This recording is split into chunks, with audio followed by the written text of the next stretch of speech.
শেষ হচ্ছে জি বাংলার সবচেয়ে পুরনো, সবচেয়ে পপুলার এবং সবচেয়ে সফল ধারাবাহিক মিঠাই। এই এপ্রিল মাসের শেষের দিকেই শেষ শুটিং হয়ে যাবে ধারাবাহিকের। 30শে এপ্রিল অন্তিম পর্ব সম্প্রচার হবে। যদিও এটা মিঠাই প্রেমীদের জন্য খারাপ খবর, তবুও মিঠাই ফ্যানদের জন্য রয়েছে একটি সুখবর।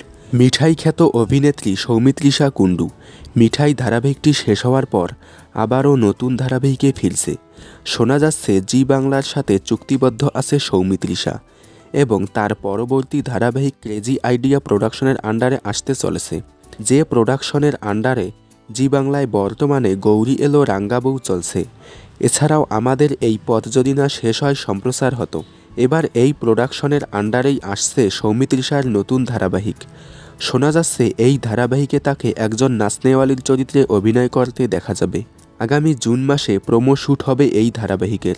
তাহলে আপনারা মিঠাই অর্থাৎ অভিনেত্রী সৌমিত্রিষা কুণ্ডুর নতুন ধারাবাহিকটি দেখার জন্য কতটা এক্সাইটেড এবং মিঠাই ধারাবাহিকটি শেষ হয়ে গেলে আপনারা কতটা মিস করবেন কমেন্টে জানাবেন। বিনোদন জগতের সকল আপডেট সবার আগে পেতে চ্যানেলটি সাবস্ক্রাইব করে রাখুন।